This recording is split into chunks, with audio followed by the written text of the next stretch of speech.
Hey guys, welcome back to the channel.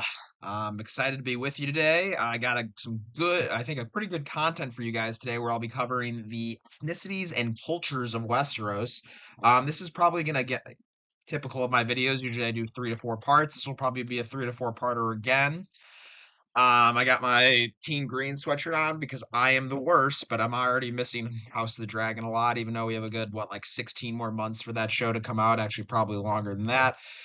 We have a Night of the Seven Kingdoms coming out this summer to fall. The date really hasn't been announced. I'm gonna start making videos on that show, the books, and the Blackfire Rebellion. But before I do that, I'm gonna do my ethnicities and cultures of Westeros series first. I got my spotted cow, only produced and made, and you can only buy it in the great state of Wisconsin. But with that being said, guys, today again, I'll be discussing the ethnicities and cultures of the Westerosi people. Please like and subscribe if you can. And thanks again, my fellow nerds. My primary source for this video, guys, was the book of the World of Ice and Fire, The Untold History of Westeros, and The Game of Thrones. Fantastic book. If you can, I know it kind of blurs it out, but it's huge and it's fun. It's fun to read. I recommend buying it. Before we get started, guys, there is an important caveat I need to mention to this video and the videos just going forward with the series. Technically, all houses from Westeros descend from the First Men, so I created the map based off of mostly objective facts regarding like the people in the houses, but I had to be somewhat subjective with some of the houses. And again, this will be in later videos, but an example would that be like the high towers from Old Town I marked down as being First Men in my map, even though the Faith of the Seven, the religion of the Andal people, is based there. I did this because the High Towers are an extremely old house that have been in Westeros for thousands of years. Therefore, again, I put them as First Men, even though a lot of their culture is Andal based. Another example, guys, are the Manderleys from White Harbor. The Manderleys are First Men that live in the north. However, they lived in the Reach for thousands of years until the Gardeners, the rulers of the Reach, kicked them out and the Starks accepted them north. The point being is that the Manderleys have knighthood and worship the faith of the Seven. So again, I marked them down as Andals. I'm just telling you guys that just because there is some subjectivity in some of the houses I chose as Andal or First Men. Less subjectivity with the Valyrians and Rhoynar. But anyways, the next few videos will be breaking down how the kingdoms are divided, as well as some of the houses, histories, traditions, culture, etc. But today I will be going over what each of the main four cultures, religions, and ethnicities are. The four major cultures slash ethnicities, whatever you want to say, are the First Men, Andals, Rhoynar, and Valyrians, excuse me. Additionally, some parts of Westeros descend from the Free Cities, such as the Baelishes and the Fingers, and the Sunderlands and the Three Sister Islands. In those videos, I will get more into the map itself I created, but again, today will be more of a background of each major culture and like their history and their traits, etc., etc. I based this map off of the year 210 AC, right around the beginning of the Dunk and Egg series, just because that show again will be coming out now in a few months. And at this point in time, there was a pretty good breakdown of each ethnicity. It was pretty clear. So again, guys, today's video will discuss who the First Men are, who the Andals are, who the Rhoynar are, who the Valyrians are, and so on. But some overall, I think this is where you guys might think this is interesting. So I'm going to take a big swig of my wonderful spotted cow. Some overall observations I made when creating this content were the First Men tend to rule over the more magical areas of Westeros, such as Old Town, Starfall, the Red Mountains of Dorne, the Isle of Faces, the Neck, Winterfell, and the Wall. As we continue going through this video, you'll see why that is. Number two being the First Men tend to rule over more forest-covered areas, marshes, swamps, things of that nature. And again, you'll find that out in the next slide, actually. Point three being the Andals tend to rule over the major cities and like the breadbasket areas of Westeros, meaning where like a lot of the food is produced and grain, etc. Such as Lannisport, Goldtown, White Harbor, and there is a lot of Andal influence in King's Landing, even though the Valyrian Targaryens rule there, as well as most of the Reach and central Westerlands and southern Riverlands, which is kind of again like the breadbasket, like the center of the continent is kind of like the breadbasket. The reason I think this is most likely because the Andal invasion was so aggressive and strong and fierce, they took control of the major ports, cities, and food production areas. The fourth overall observation I made was Dorne is not exclusively made up of Rhoynish people, of like Rhoynish, but some significant houses in Dorne were founded by Andal adventurers. And the last point being is Valyrian culture did not spread much in Westeros other than areas, houses, lands that the Targaryens rule over, such as King's Landing, Summerhall, Storm's End. Yes, Baratheons do stem from the Targaryens, and Dragonstone. So those were the overall observations. I talked about what we're going to be discussing. Sorry if that was a little long-winded, but let's get into the first men, guys. Okay, I'm going to take a swig. So the ethnicities and cultures of Westeros, first men, the children of the forest, and the old gods. So I just tried to keep the bullet points here pretty brief, and I'll just be discussing, again, a little bit about the first men history and their culture and their traits. So the first men arrived through the land bridge that is now the Stepstones, just east of Dorne in the Narrow Sea. We see the Stepstones in season 1, episode 3 of House of the Dragon with Daemon, so we should be pretty familiar with that if you've watched House of the Dragon. The first men settled lands all around Westeros, but a lot of them moved north all the way past the Neck. The border between the Riverlands and the North is what the Neck is. This is why a lot of first men live in the North, and why the North pretty much only worships the old gods.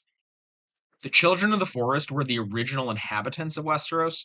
They were the original worshippers of the old gods. They would pray to weirwoods, which we do see in both Game of Thrones and House of the Dragon. Weirwoods are magical trees that were considered to be sacred to the children of the forest. But when the first men arrived, they started to cut down the trees to build houses and obviously just to keep warm with wood, if it makes sense.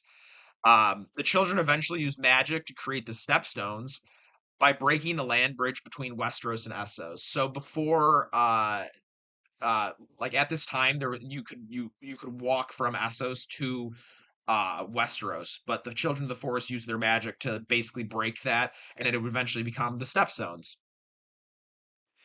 The Children of the Forest thought this would stop the invasion, however, it really didn't prove to be that fruitful. The wars continued, but eventually the children knew they could not win, and the first men were just tired of fighting. They made a pact on the Isle of Faces on the God's Eye, where Harrenhal exists today. The first men would then become true believers to the old gods, and they would stop cutting down weirwoods, and the first men would rule over the majority of Westeros, while the children rule over the deep forests of Westeros. So basically, this is how the first men became, worshippers of the old gods, basically through this pact made on the Isle of Faces. But this does go to my point about how the lands of the first men seem to be more forest covered, more mystical, magical, whatever you want to say, you know. But so that is the history of the first men. Some other fun facts about them include the original language of the first men was the Old Tongue, a harsh, clanging language, and is still spoken by the free folk north of the Wall, as well as the giants north of the Wall. First men tend to be large in stature and almost exclusively have black or brown hair with black or brown eyes. The first men wielded bronze swords and great bronze axes. They were armored in bronze as well, carrying large leather shields. When the coming of the Andals began, which we'll get into the next part, the first men still fought in bronze. In time, however, Andal blacksmiths taught the first men to arm and armor themselves in iron. And I think that's all the content I have on the first men, the children of the forest, and the old gods. So with that being said, let's move on to probably the most, arguably, it's the first men or the Andals, probably the most significant religion and culture in Westeros at this period, and that is the Andals and the faith of the Seven. Okay, we're getting into it, guys. We're getting into it. So the axe highlighted in blue in the bottom left picture. Sorry, guys, it's kind of blurry, but sometimes when I crop these pictures, it's hard to find something super clean. The axe is where the Andalosi people originated from, and that's in northwest Essos. So remember when like Tyrion goes to Pentos, and you see Dany at the beginning of Game of Thrones in Pentos, you see Daemon in House of the Dragon and Laena in Pentos. That's kind of roughly where the Andals and Andalosi people originated.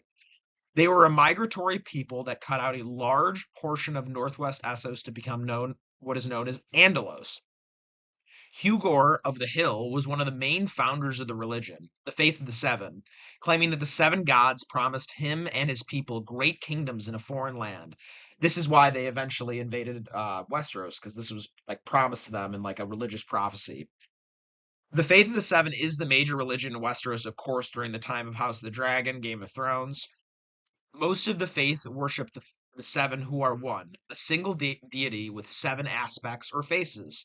For the less educated, however, this is coming kind of from the Macer's perspectives, this concept is often difficult to grasp. I do think this is kind of similar to the idea of the Trinity, the Holy Spirit, Jesus, and the Father. It's kind of, I think that's actually where George kind of got this idea, if I'm being honest. So there's like seven gods in one person. Um, this caused them to often believe that there are indeed seven different gods, but again, it's one god, seven different faces. Depending on their need, worshippers pray to specific faces of the seven. So the seven faces are, guys, I'll try and go through this kind of quickly.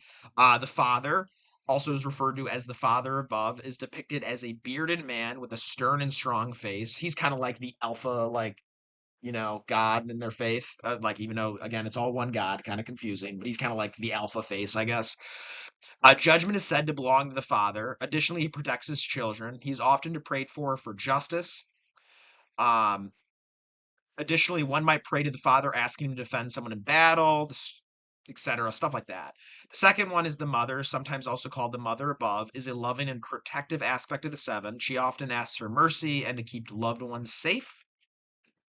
The third being the warrior is always depicted with his sword and protects followers of the seven from their foes. The warrior is often prayed for courage, as the septons teach. Most men make offerings to the warrior before battle. The fourth face, being the smith, depicted with his hammer, is the mender of broken things, who puts the world of men to right. Septons teach to pray to the smith for strength, and sailors might make offerings to the smith prior to launching a ship, as to keep their ships safe. The fifth face, being the maiden, also called the maid, is a beautiful, innocent-looking young woman. People might pray to the maiden to keep young women safe. A mother can pray to the maiden to lend courage to her daughters and guard them in their innocence, while a bride might light candles in thanks if a suitable marriage offer is made. The sixth face, being the crone, is an old, wizened, and wise woman whose statues often show her with a raised lamp in one hand.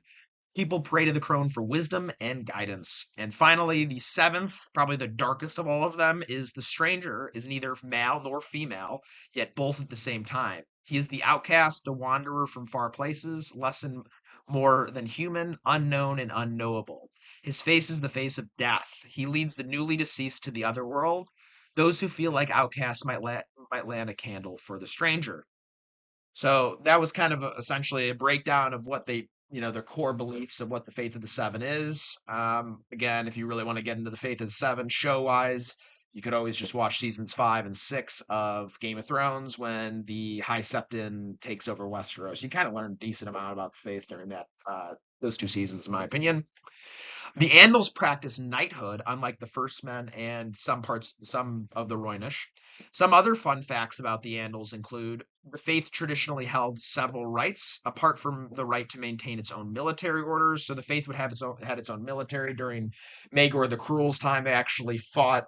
Maegor Targaryen fought the faith of this, like the warrior sons and the poor follows, which is like the faith militant, which again you see in season 5 and 6 of Game of Thrones. The faith also had the right to hold its own. God, I suck at this word, guys. Basically like religious courts to try servants of the faith accused of wrongdoing. In addition, the faith's substantial wealth and properties were exempt from taxation. Another key thing about the Andals is, like, versus like the Rhoynish, which we'll see in the next slide, is the Andals do not like bastards and think it's a vile sin. Actually, fun fact, guys, I doubt any of you guys care, but since we're talking about bastards, each of the 7 kingdoms have like basically like a different last name for a bastard, which you might know, like Jon Snow, Snow in the north, Hill in the Westerlands, Stone in the Vale of Arryn, Rivers in the Riverlands, Waters in the Crownlands, Storm in the Stormlands, Sand in Dorne, and Flowers in the Reach, as well as Pike in the Iron Islands. Another fun fact about the Faith of the Seven Guys is the seventh day of the seventh moon is a day deemed sacred to the gods. The seventh day of the week may be a time of to gather in a separate prayer. So it's actually pretty similar to Christianity. It's like the seventh day they do their worship in the septs. Each of the seven gods of the faith has their own holy day, but only three of them are currently known by name. Maiden's Day, a day in which maidens of noble houses are required to go to the sept to light whole white candles at the maiden's feet and hang parchment garlands about her neck. Mothers, prostitutes, widows, and men are barred from the sept. Those maidens who enter the sept sing songs of innocence. The feast day of our Father above, celebrating Father, and Smith's Day. But again, they all have their own holy days. But with that being said, that is a pretty good background of the Andals and the Faith of the Seven. A key point that is on the screen, but I should mention, is they did migrate about 4,000 years before Aegon's conquest. So this was probably about 5,000-ish years after the first men came over from Essos to Westeros. All right, we're halfway there. Let's get into Nymeria and the Rhoynar. All right.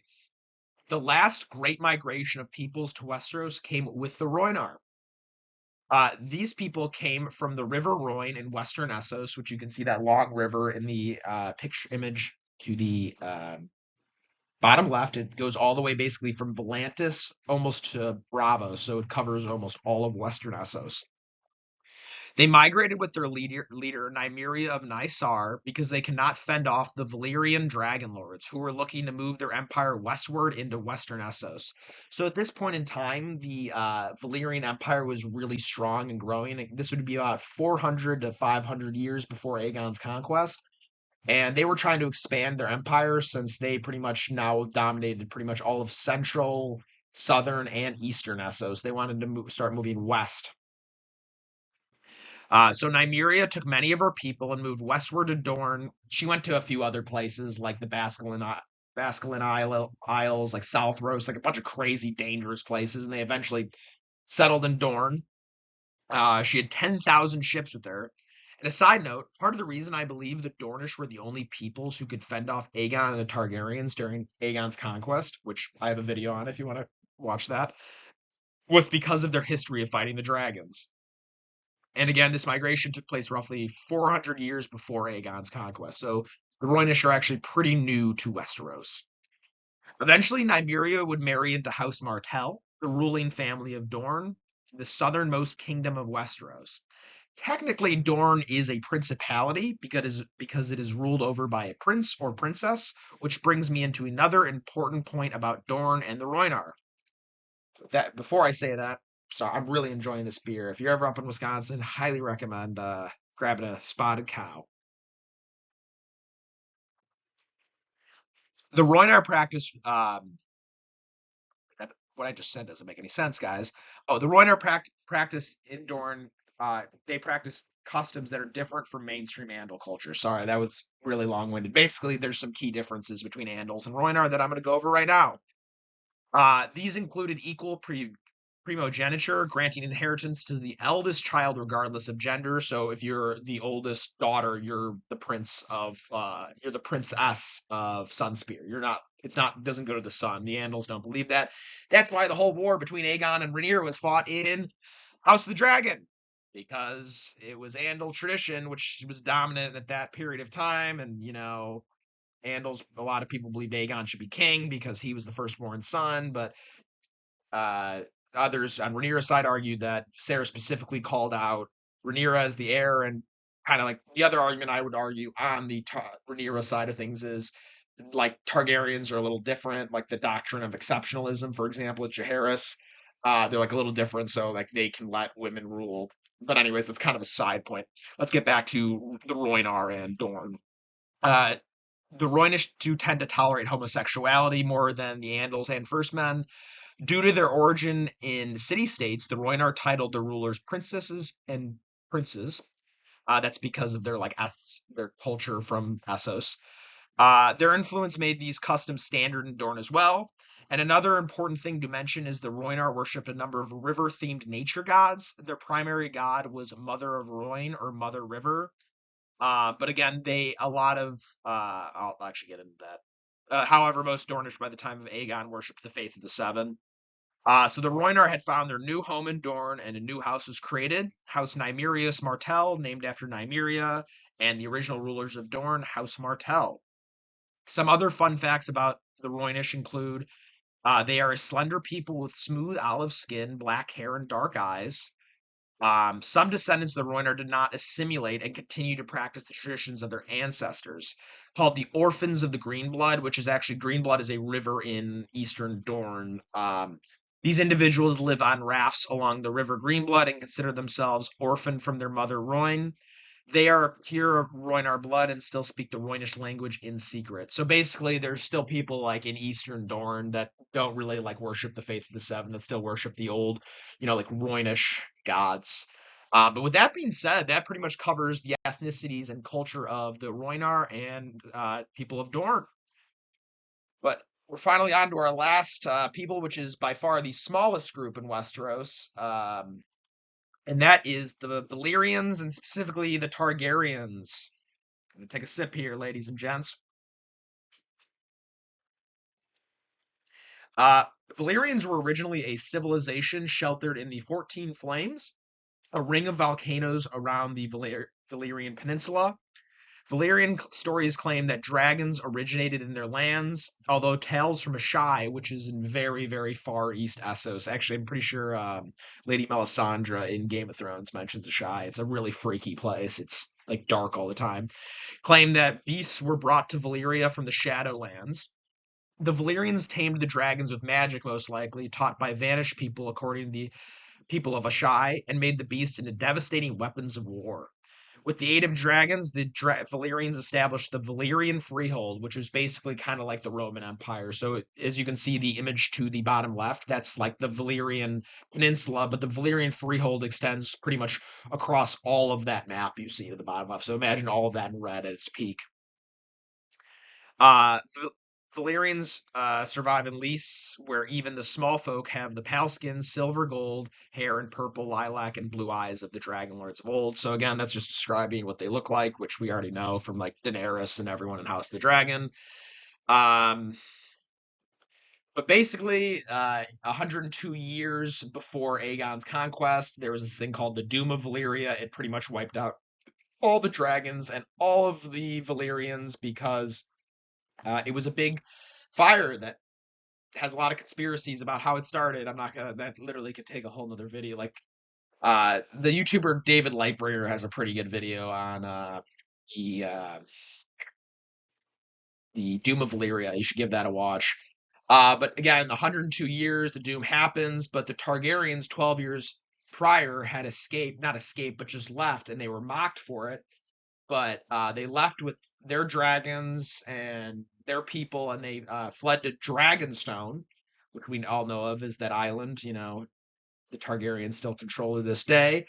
Um, but basically, every Valyrian Dragon Lord was wiped out, and then the Targaryens are the only ones with dragons left, and then Balerion starts to grow, and Vhagar and Meraxes, and then eventually the conquest happens, and they bring their people to Westeros. The only Valyrians, basically in Westeros, are the Celtigars of Claw Isle, the Valerians of Driftmark, the Targaryens of Dragonstone, King's Landing, and Summerhall, and as well as the Baratheons, because the Baratheons do stem from the Targaryens. They're actually basically Oris Baratheon's dad was Aegon's dad, so the Baratheons are a Targaryen Valyrian house by definition. But that covers today's video. Look out for the next part. We'll be breaking down the kingdoms and what ethnicities reside in which kingdoms, as well as what major houses are. Thanks again, everyone. Please like and subscribe. Like the video, subscribe to the channel. I really appreciate it, everyone.